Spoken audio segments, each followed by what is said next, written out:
It's September 11th, 1985. It's pouring in St. John's, Newfoundland. On one side of town, the Canadian team is covered head to toe in mud and sweat, embracing the ugly weather to its fullest. On the other side of town, the Honduran team has chosen to take shelter and practice indoors. In 3 days, these countries will play in what is the most important soccer match in Canadian history. Canada has yet to lose in the final round of CONCACAF qualifying and just needs a win or draw to go to their first ever World Cup. Now, you may be asking, why wouldn't they play such an important match in Toronto or Vancouver or even Ottawa?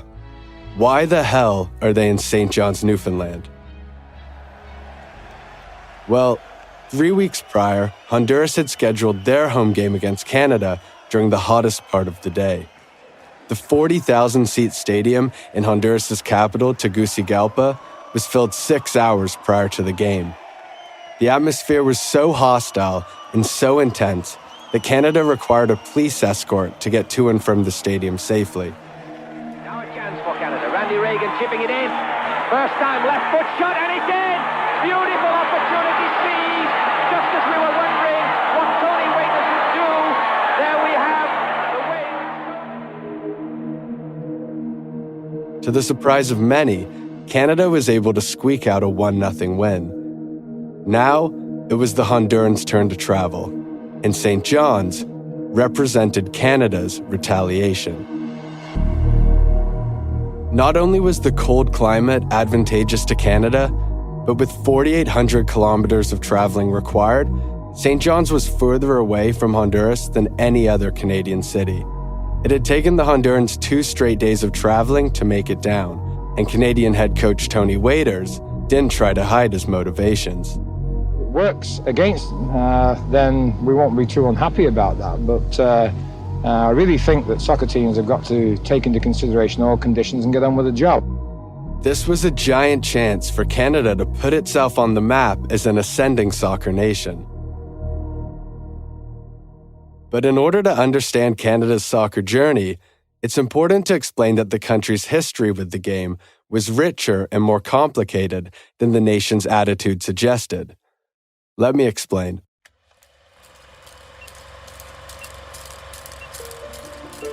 A 100 years prior, in 1885, a collection of players from all over Western Ontario went down to New Jersey to play against teams representing the American Football Association. The word soccer hadn't been invented yet.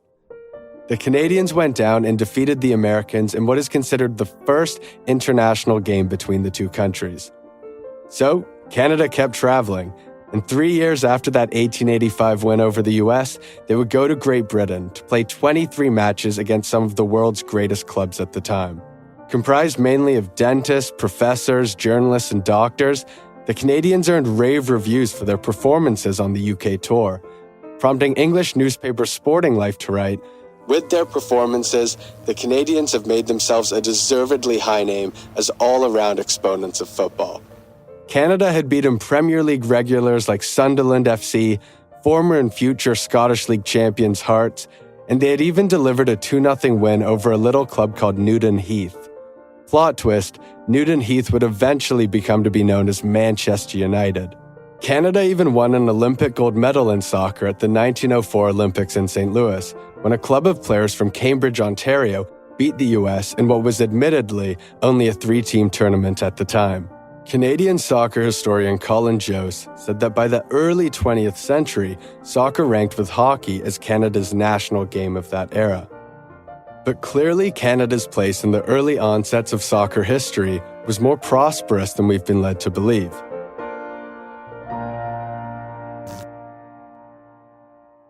So here's the question. How did the game fall so far off a cliff in this country? But before I answer this question, a little more history. Most of Canada's players went to fight in France during World War I. Some of them never came home, and those that did never played soccer again. As immigrants from all over Europe arrived in the 20th century, soccer became considered a sport for the outsiders, and consequently, anti-Canadian. All of a sudden, soccer was on the back burner in the country, and Canada wouldn't join FIFA World Cup qualifying until 1957, 27 years after the first World Cup took place. Beginning in 1940 through the 1960s, Canada had been establishing leagues all over the country. In 1961, the league that received the most backing was the concisely named Eastern Canada Professional Soccer League, also known as the ECPSL, which nobody called it. George, I guess the headline news is the formation of the Eastern Canada Professional League. Right, Gordon, and it's big news. As a matter of fact, it's the biggest news since I have been connected with soccer in Canada for the last 11 years. This is league co-founder George Gross laying out the league's top 4 priorities to CBC reporter Gordon Howard. This professional soccer league has 4 major aims. 1 is to give the game permanence in Canada and keep it in Canadian hands. 2, make it the summer sport in Canada. 3, bring it up to the same level as hockey and football in Canada. And 4, play the game as it is being played in 92 other countries of the world. That is, 1 game per week per city. Featuring 6 teams from Toronto, Montreal, Buffalo, and Hamilton, the summer-only league was able to attract a number of high-profile international players, including England's legendary Stanley Matthews, who'd won the first-ever European Player of the Year award just 5 years prior. Probably the most brilliant knocker right wing ever, Stan Matthews. Like most great players, Stan's shy, so we let his feet speak for him. Yet, the league never really took off domestically. But when the 1966 World Cup attracted over 1 million North American viewers, Toronto, Montreal, Calgary, Edmonton, and Vancouver were all invited to the newly formed and heavily funded North American Soccer League, or NASL, which was basically the MLS before the MLS. Soccer Sounders style. Playing the game to win. That's the name of the game we play. Our style isn't a ballet with a ball. It's 90 minutes flat out. Red and white, black and blue. Oh, the Sounders coming at you. Soccer finally comes of age in the USA. Oh, the Sounders playing it, making it, playing the game to win. Did this commercial really work in attracting a soccer audience? It did, and it also attracted genuine soccer immortals to come over and play as well. His real name is Edson Arantes de Nascimento. To millions of soccer fans, he is known as Pelé, number 10, the most celebrated player in the history of the game.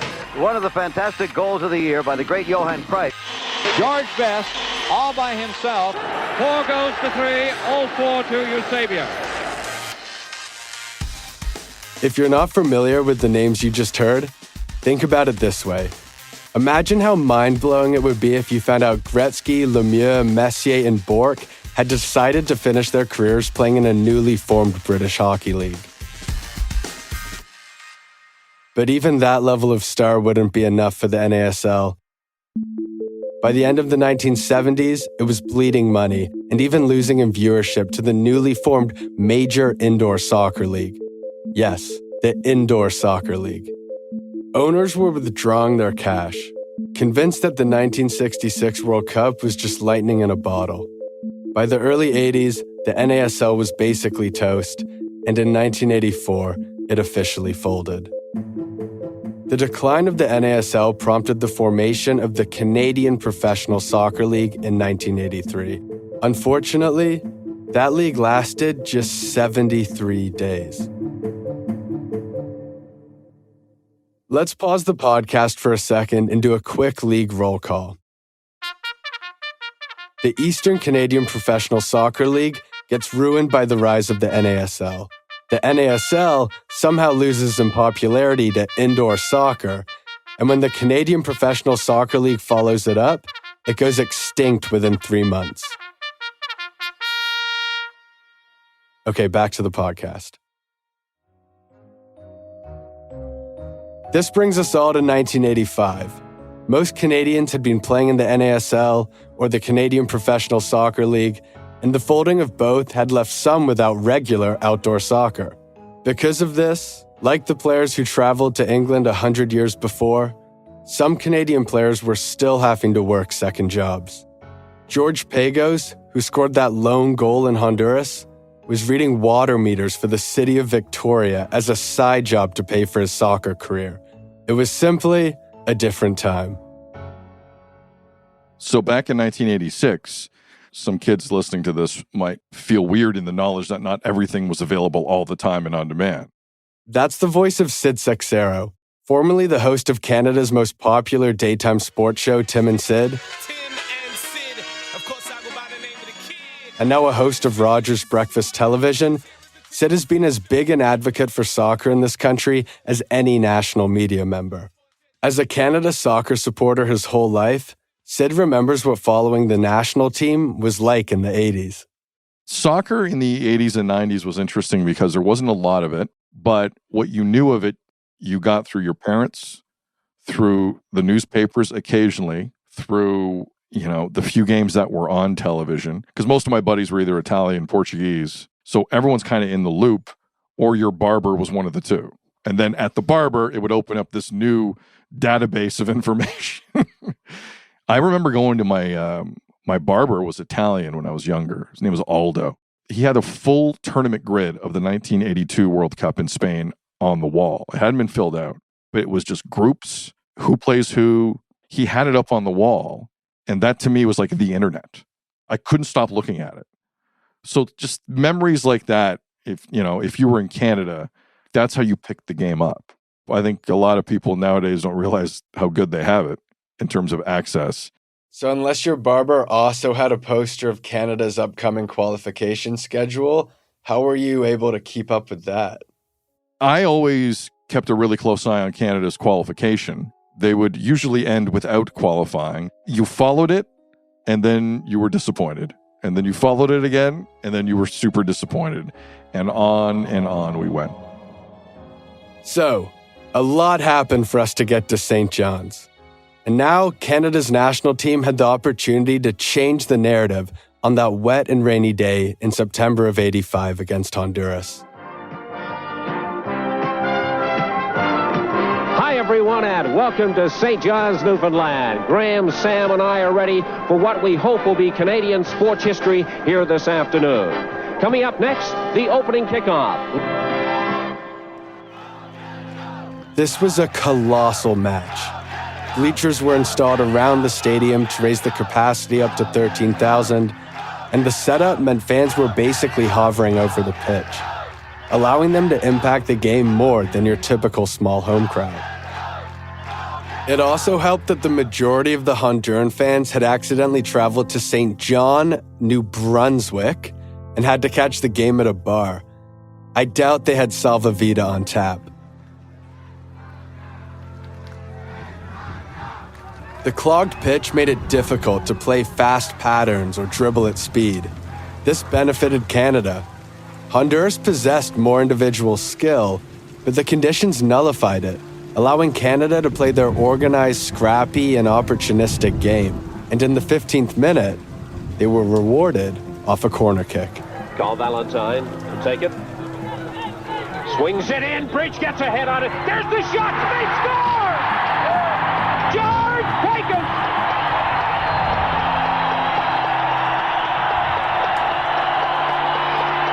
And that's the goal that Canada needed. Remember the part-time water meter reader who had scored the lone goal in Honduras? It was George Pagos who had stepped up again. Pagos had never appeared for Canada until the age of 31 and had been cut from the Canada squad after the first round of qualification. An injury had forced Tony Waiters to recall him. Pagos, who had vowed to never play for his country again after being cut, quickly abandoned that stance and flew to Honduras to meet up with the squad. His home and away goal scoring against Honduras stands as one of the most unlikely clutch performances in the history of Canadian sport. As the game wore on, Honduras began to adapt to the conditions and grab a foothold in the game. Right after halftime, they equalized. Here's the chance now for Honduras. Chip back in through the middle. A shot. They score! This was gut check time for Canada. And Igor Vorablich, one of the squad's strongest players, would tip in a 61st minute corner. Swings it in, near post, headed away, and it's in! It's in! Now knowing they just needed to keep Honduras from scoring twice, Canada loaded its own half, mostly clearing the ball once they got it. They literally parked the bus. Touch as the Canadians continue to kill the clock. This is years of preparation coming to a climax. Until finally, the full-time whistle blew. Referee again checking his watch. And there it goes! The final whistle. Canada has qualified for World Cup 86, defeating Honduras by a score of 2-1 here in St. John's, Newfoundland this afternoon. A great team effort by Canada, and they didn't sneak in on the back door. They beat the defending champions of CONCACAF 2-1 here in St. John's.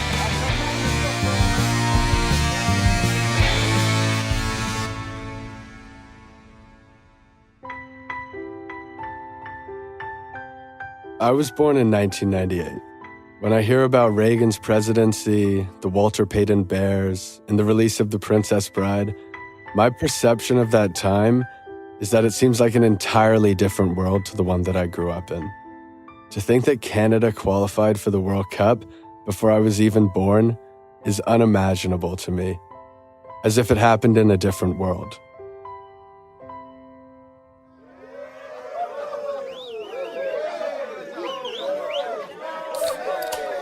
But Canada was going to the World Cup in under a year's time. And while the Canadian players would narrow their focus on St. John's that evening, it didn't stop Tony Waiters from ordering them to load the bus in the early morning, commencing one of the most collectively hungover road trips of all time.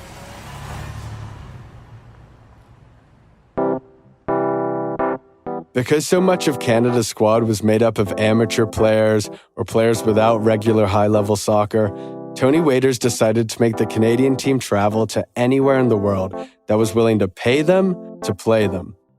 They did a tour of South Africa, a tour of Asia, and they spent significant time in Colorado, hoping that becoming acclimated to the altitude would serve them well for Mexico. As the World Cup approached, Waiters began bringing some fresh faces into the fold, which included Colin Miller, a Scottish-born midfielder who had moved to Vancouver as a child and played for the Toronto Blizzard of the NASL in 1982. As a young player surrounded by veterans, Miller was able to witness the intangibles that separated the Canada squad from the other teams he had played with. We were such a hard-working group. Tony had instilled those standards in us right from centre forward, whether it was Dale Mitchell or whether it was Ian Bridge as a centre back with Andy Samuel. Those same principles applied to every single player. If you weren't at a certain level of fitness, if you didn't have the right attitude to come in and work for the team, then you wouldn't play. So we knew that. It was probably the most organised team that I ever played for. But Tony Waiters, you knew exactly what your role was, and you had to make sure that role was fulfilled. And there were no grey areas with Tony. You either do it the way you wanted him to do it, or definitely you would be sitting watching.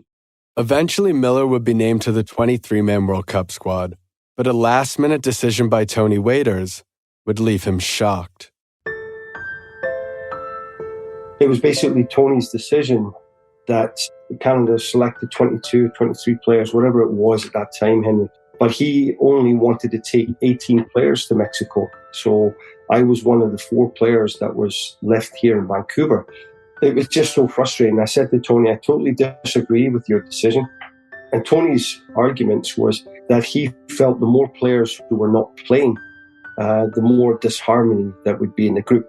And I said to him, I said, listen, if you're talking about Holland or France or Italy or some of these other major countries where there's a few egos floating about, then I could understand that. You could have a bit more of an argument. I said, but this is Canada. And I said, this is the first time we've been to the World Cup. I just totally disagreed with his decision. I said, but I'm ready to come in if ever there's an injury or anything like that. We all did.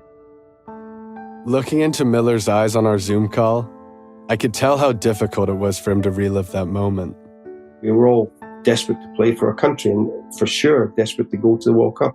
So I actually get quite embarrassed when people ask me, they say, what was it like in Mexico in 86? I said, well, it was probably very warm and sunny. I said, but I couldn't tell you because I was sitting in Vancouver watching the games. So it was disappointing. Tony Waiters had been through his own similar disappointment. Having been a successful goalkeeper in English soccer's first division while at the height of his career, he'd been named to the initial 1966 England World Cup squad. However, he was ultimately cut from the squad just before the tournament, and as host, England won its only ever World Cup. Waiters would retire shortly after to transition to coaching. In 1973, he led England's youth team to a European championship before winning Plymouth Argyle promotion from England's third division 2 years later. In 1977, while still at Plymouth, the Vancouver Whitecaps came calling. Waiters took the job and moved to Canada. He would lead the Whitecaps to an NASL title in 1979, defeating the heavily favored New York Cosmos, and in 1981, Waiters took over Canada, coming up 1 point shy of qualifying for the 1982 World Cup. With more time to prepare, Waiters instilled his organized approach into the squad, and it immediately paid dividends. At the 1984 Olympics, Canada took a strong Brazil side to a penalty shootout in the quarterfinals after leading the game up until the 70th minute. Nobody ever asked Waiters on the record if his personal experience with England shaped his rationale for leaving Canadian players home. But with an opening match against European champions France, Canada and Waiters would finally have the eyes of the soccer world on them.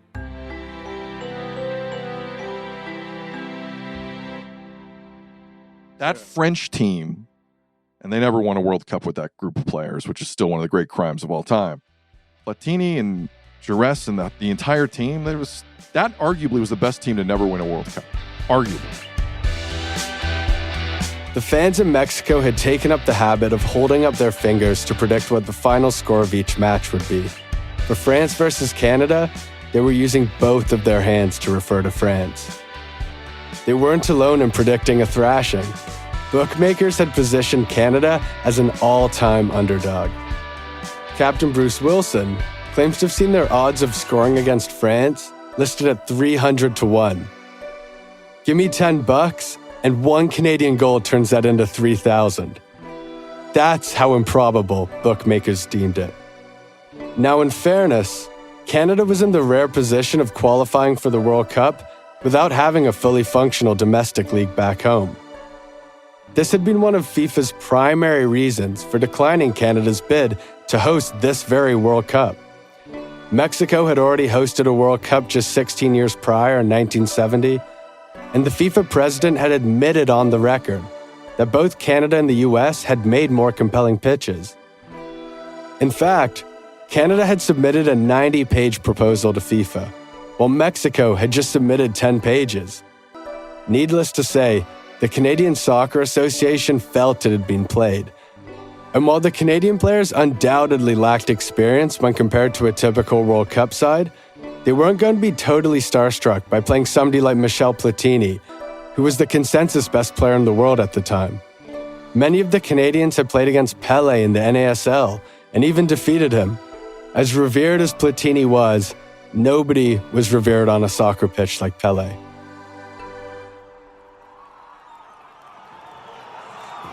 The game started, and it was Canada who was creating chances and putting their superior opponents under pressure. And Rabic running onto the end of it. They were all standing watching him, the French. And back out of his goal, covered on the line. Still Valentine. They're all over the place, the French. And back finally. Eventually, France got settled, and Canada's chances and time on the ball dried up. But the Canadians kept the French at bay from scoring.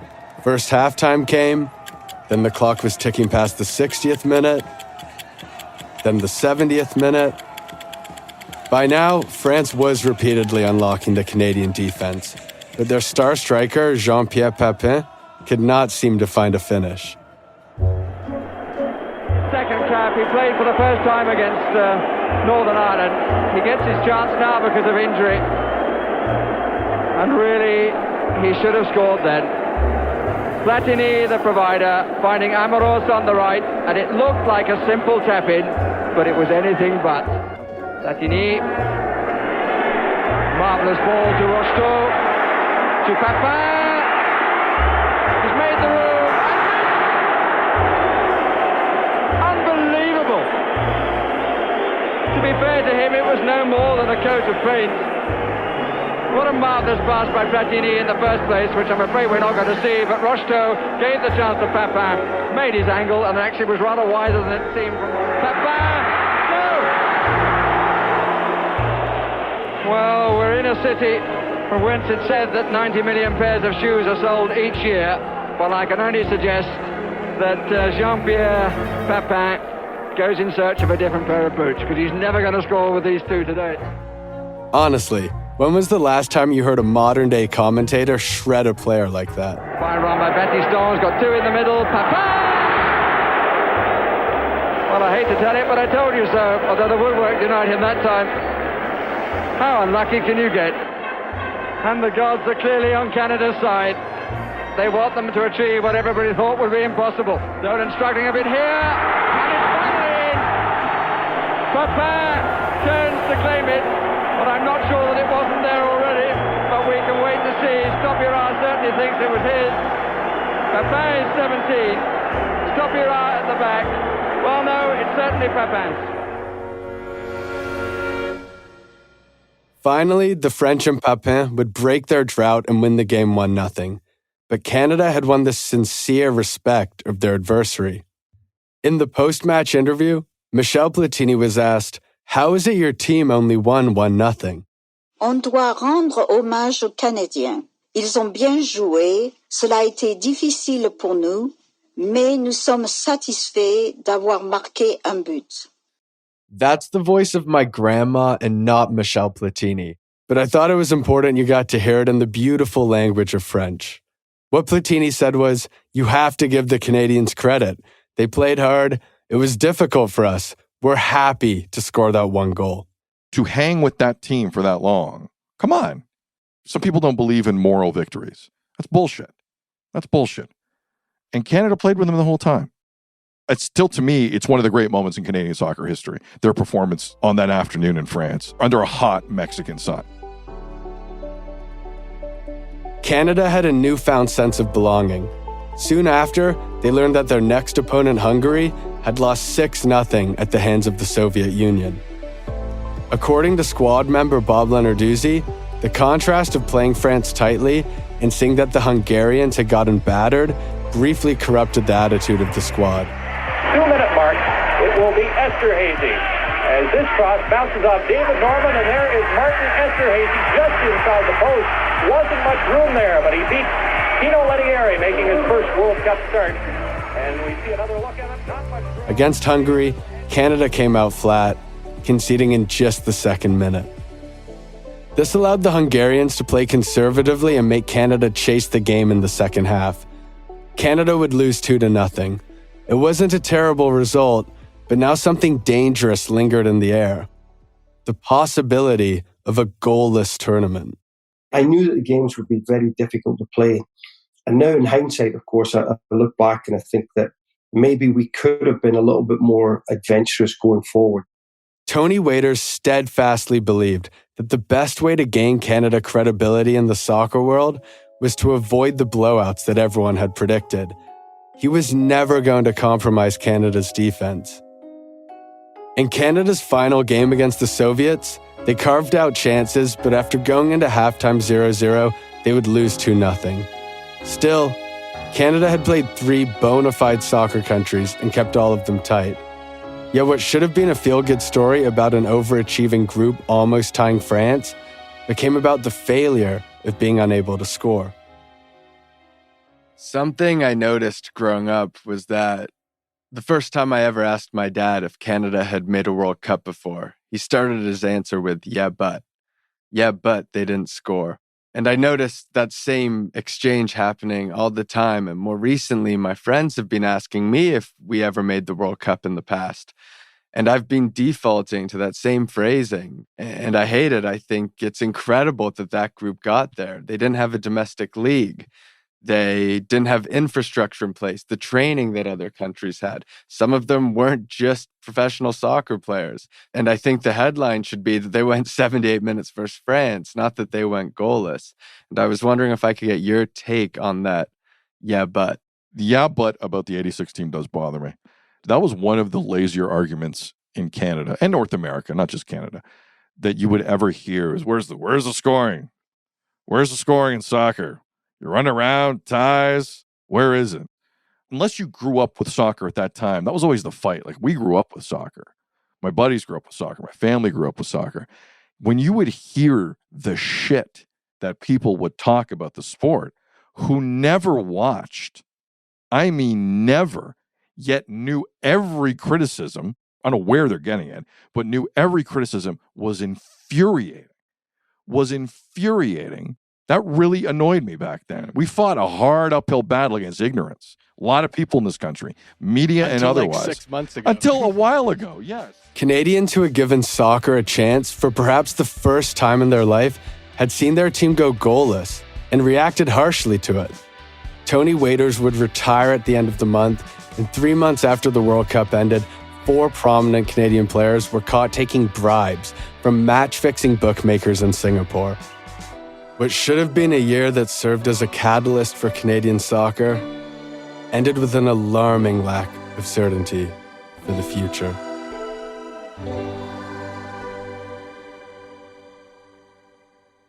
After 86, when you're looking ahead to 1990, are you thinking, well, surely we're going to be able to get back there sooner rather than later? That would have been a natural reaction, Henry. So it was really, really disappointing.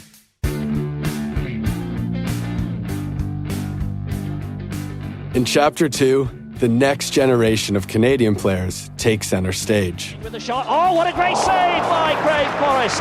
The Canadian Soccer Association completely ignored me. Leading to flashes of brilliance. What a way to start the new decade. In an era of defeat. I knew when he made that decision, we were in trouble as a country for a bit. It was going to take a while to get over that.